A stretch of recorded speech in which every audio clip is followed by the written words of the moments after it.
validated in Morocco. And in September, we have signed the same agreement with Moldova. This is a small state close to Romania. And also this country accepts then our patents as their national patents. Yeah, I don't know whether I'm a bit too long or I will speed up. The last harmonization element I would like to mention here is harmonization on the world level. There is a cooperation and there are regular meetings of the world's largest patent offices, the so-called IP5 offices. And here we try to harmonize our procedures, the procedures in these 5 offices, to make it easier for the applicant to apply and to proceed in front of these offices. These offices deal with about 2.2 million patent applications. These are about 80% of the worldwide filed patent applications, so it is a huge part of the patents which are here dealt with by these offices, and therefore it has a big effect when we can harmonize and simplify the procedures in front of these offices. Yeah, this is in respect of harmonization. Outside our bilateral EPO and Indian cooperation, and allow me a few minutes to talk also about our bilateral cooperation. You know that we have 2 pillars of this cooperation. The one pillar is our cooperation with the IP Office of India, and the other pillar is the cooperation with DAC, where we have signed today our work plan for the next 2 years. So what we are doing with IPO India is that we exchange best practices in respect of patent examination. We learn from each other how to deal best. We have exchange programs for examiners.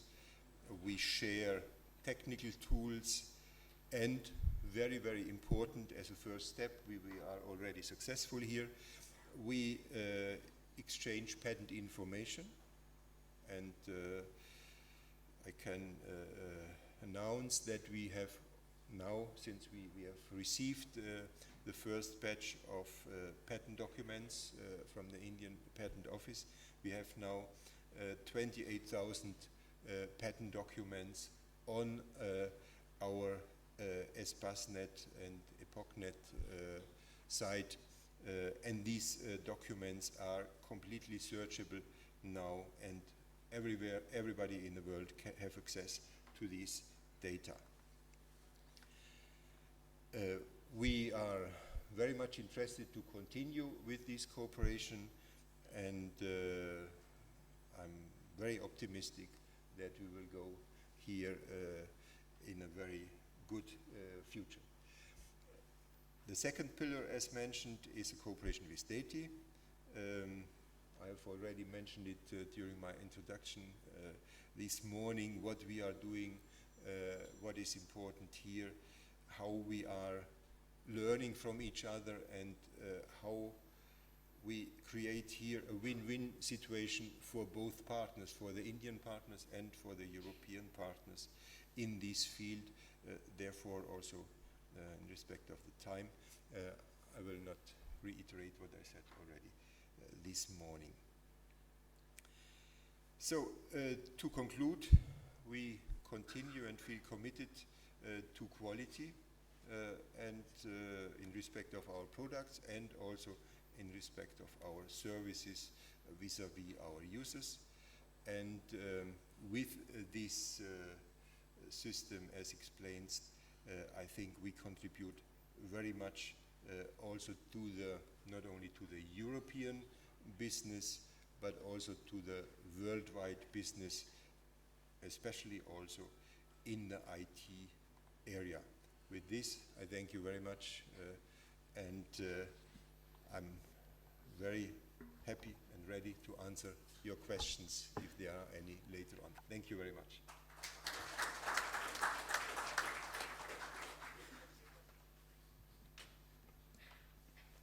Sure.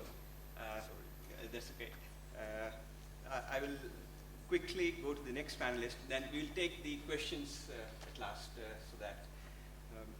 Now, next panelist speaker would be Dr. A.K. Garg, and I would not like to give any introductions to cut down on the time.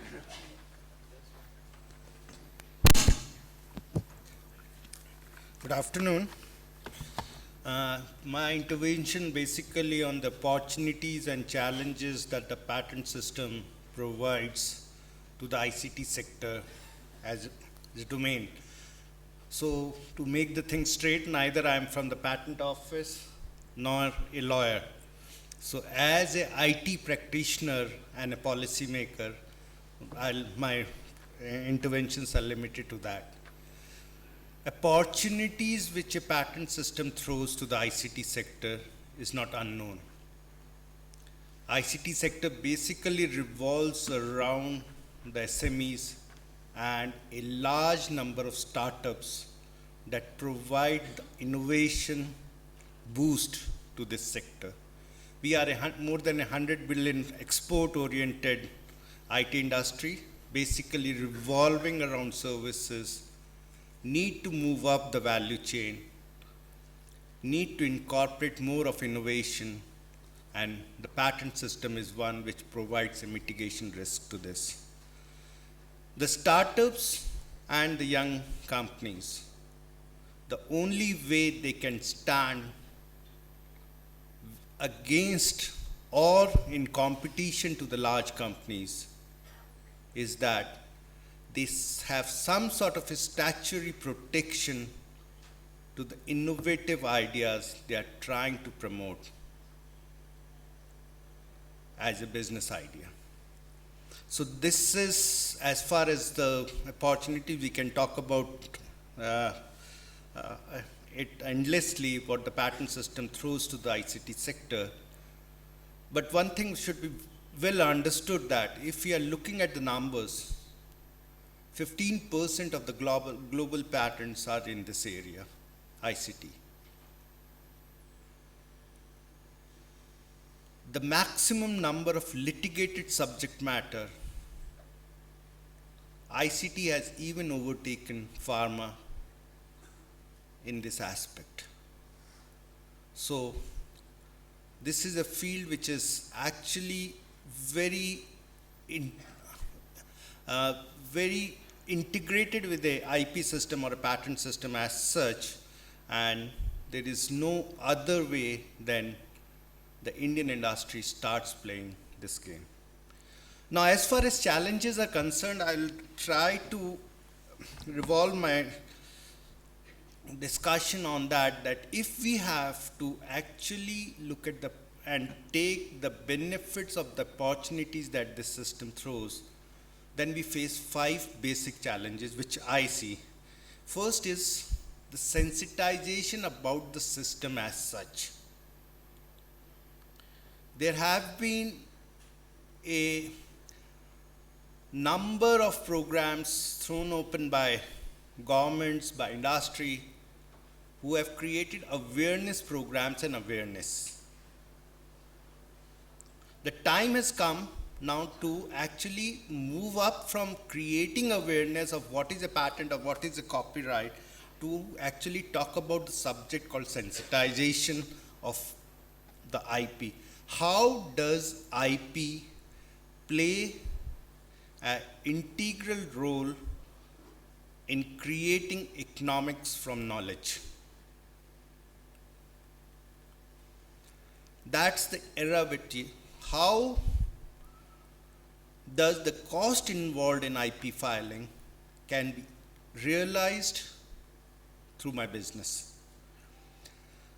The sensitization should be that in the process of me doing research or business, I am neither infringing someone's IP so that I get into problems tomorrow, and in the process should also be sensitive enough to look at that what are the IPs being created in my organization, and is there a business case involved in this IP, so needs to be protected. So in this sensitization, there are three important integral parts. One is you should have an opinion whether your invention is a patentable invention. If it is a new and novel invention, whether there is a business case for it to be filed, and if it is to be filed, what are the processes involved? We at Department of IT have tried to intervene on all the three aspects. The first is we have created two specific ICT IPR centers, one in Delhi and other in Pune, which give a opinion on this subject, try to build capacity on this. Then we have got a online interface with the stakeholders for answering or giving opinions with regard to the patent systems called the ICT-IPR.in. And the third is we are trying to create awareness which is specific to ICT sector and the issues involved in that. That is through physical workshops and using the digital platform we have created in association with WIPO, a tool called the Indian IP Panorama, which is a tool by which we try to try to sensitize the industry, try to sensitize the researchers about the IP systems. Coming to the second aspect, Mr. Lewis talked about touched upon the computer-related inventions. These is one subject which has been made very complex, both through the TRIPS and through the way it is treated in different patent offices across the globe. You have had a scenario where everything is patentable if it is new, novel, and inventive in US, and now they are facing a barrage of questions with regard to trivial patents or patent trails. You have India and EPO talking about technical aspect being associated with a computer-related invention to be a subject matter of patentability. But again, that question comes, what is the word called technical aspect? Europe has been doing it, but one thing I think what I have learned from the subject is that as a practitioner, is the technical aspect is defined by the way the industry moves, but not by the way it has to be defined as a researcher or a scientist. So the technical aspect becomes more economics rather than science. So defining what a technical aspect is itself is complex. India has tried with the recent guidelines on computer-related inventions by the Indian Patent Office, tried to do. And we at DIT, through our partnership with EPO, are trying to actually figure out a definition for technical aspect, and also trying to convince our opinion on the subject to the European partners. The third very important aspect with regard to what the challenge is, the whole IP system, the way it is built around the monopolistic aspect of creating IP, which goes against the basic premise on which the Indian society is built upon, where knowledge is for sharing. But if it is so, if it is the game that is to be played in the present knowledge economy that we are living in, and a global world becoming flat, as Mr. Nathan talked about in the morning, we have to understand that what are the nuances of the monopolistic aspects. There is a whole session on the standard essential patents, which are one of the creations of these monopolistic aspects of patent, where standards and patents are interlinked, where standards are owned by proprietary players, and there has to be something to define these standards to a reasonable royalty.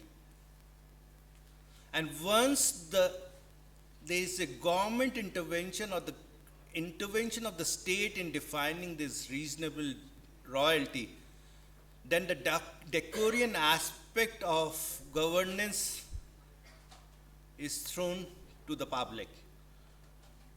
So it has to be the industry and the users to define the reasonable royalty. So this is one of the very big challenges. How do you actually figure out a reasonable royalty? You have an economy, you have democracies which are free and open, and at the same time there is a manufacturing hub, global manufacturing hub, which has got a very different way of governance. And all of a sudden they have risen to figures of more than 1 million patents, and how they have done it, it is difficult to figure out, and how are they actually defining the game of standard essential patents that I don't think most of you are from the industry. We should actually go deep into it. The fourth aspect is the cost of patenting. The cost of patenting across the world, and basically if you talk about EPO or US, because there is a disparity in the rupee and the dollar or the euro, becomes beyond the reach of our SMEs and startups. If we look at an innovation partnership, and if we look at that, India is one of the future storehouses of innovation, then I'll request EPO and EU to actually look at that. If Indian or economies like India need to file patents in their countries, can they afford it or not? Can there be a differential set of rules for them? That's besides it. But we at DIT recognize it that only around 500 patents were filed last year in all fields of technologies in EPO from India. There is need to increase it if we have to have a global footprint. We at DIT have created a scheme called Support for International Patent in Electronics and IT, where we reimburse the SMEs and startup with 50% of the international patent filing cost to a maximum of rupees 15 lakhs per patent. So we have tried to intervene, and I'll request my EPO partners to intervene on the subject as early as possible. The last thing which Dr. Datta talked about in the morning is monetization of patents. Patents involve a cost. Patents are complex procedures that the industry or innovator has to actually indulge himself into. And this is time-taking as well as painful. So monetization or creating commercial benefits out of patents is a real issue. In India, 95% of patents are never monetized.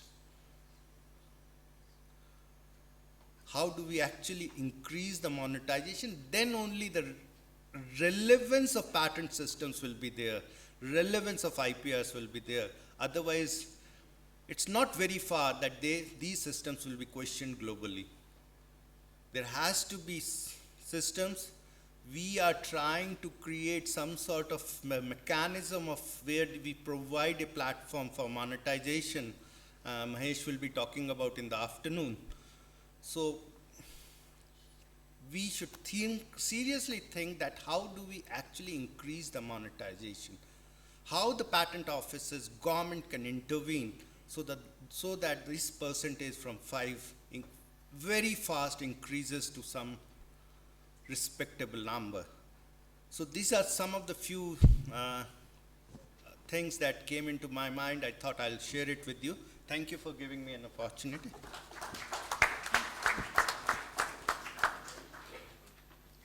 Thank you, Ajay. Our next panelist will be Dr. Kadam, and he's the Joint Controller from Patents Design, IPO. I will request you to start. Distinguished speakers, distinguished participants, ladies and gentlemen. First of all, I would like to convey my thanks to DIT and European Patent Office for extending the invitation to participate in this seminar. And also, I'm very delighted to share my views on the issue and the activities which have been recently undertaken by the Patent Office. To begin with, for any global IP ecosystem, it is very important. The protection of IPR is very, very important. And this is one of the pillars of any ecosystem, IPR ecosystem, and within which the IP office plays a very important role to ensure that the IP is protected within reasonable time with a quality so that the patents which are granted, IP which is granted or registered is enforceable. And to have such a IP office, you need a lot of efforts. And in this regard, I would like to inform you, as some of my colleagues and friends know, that recently on 16th of November, the new Controller General, Mr. O.P. Gupta, has taken over the charge of the Controller General, and he is very dynamic and seems to introduce new ideas to further strengthen the efforts made by the IP office. We plan to implement multiple launched strategy to resolve the various issues through number one, by strengthening the technical manpower like examiners and controllers to the adequate extent, and the government is very much aware, and the government has taken several initiatives which I will explain in my presentation. And next strategy, we introduce the capacity building.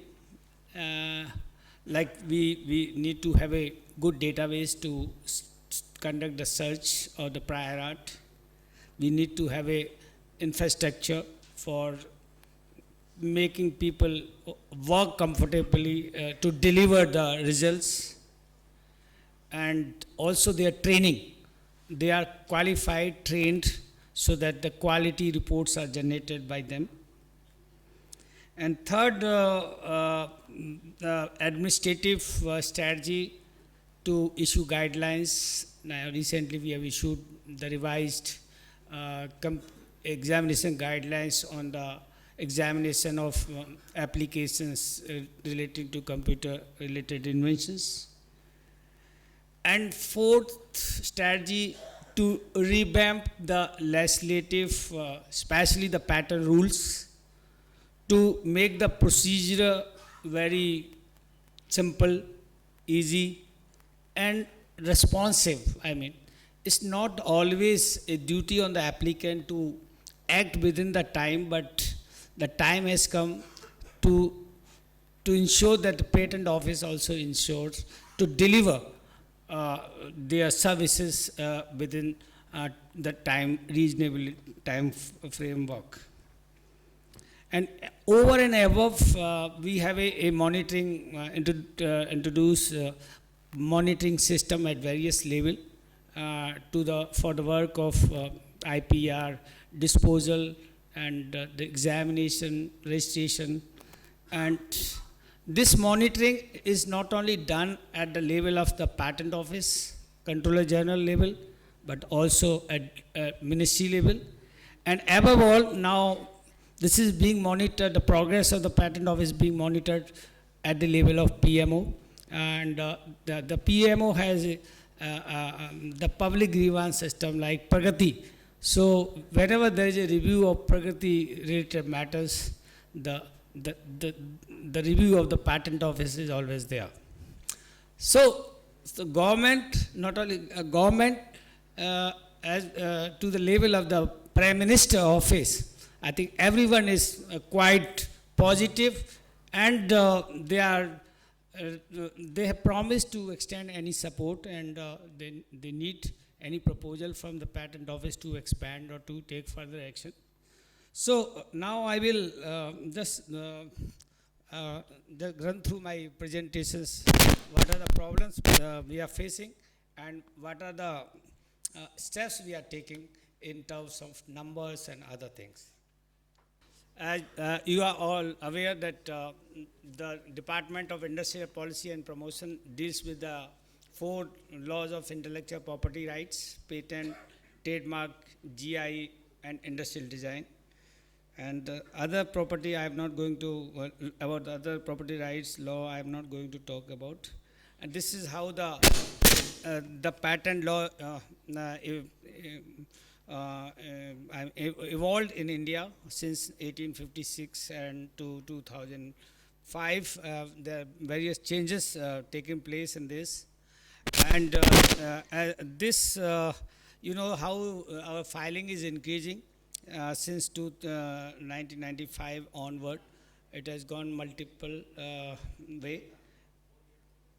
And especially if you look at the figure in 2013-14, the ICT related applications are around 36% out of the total filing. So it is a huge number. It is increasing every year. And this is India's IP at international level. And top filing in India, if you look at country-wise, and also the applicant-wise. If you look at most of the top 10 applicants are from the field of ICT. From Qualcomm to, Alcatel, all, mostly they are all from ICT. So it shows how the importance of ICT related inventions in India and their interest in India. And in terms of percentage of their numbers, and even in the top 5 applicants in the IT, all the numbers are not big, but compared to other applicants in other field of technology, the IT applicants like TCS, Mr. Monty, doing very well. I hope every year it increases, and also there are Infosys, Samsung, and Wipro. Other companies are coming up with although there is a limited scope for IT as far as software concerns, still they are doing it, and I hope they increase. How this is the pendency. So we are grappling with the situation. Now we have about 176,000 requests which are pending for first action. And there are around 33,000 applications which are pending for disposal at various level of processing after the examination reports are issued. So this it's not only the first action, but where the first action has taken place, they are not yet disposed, so we have around 200,000 applications which are pending.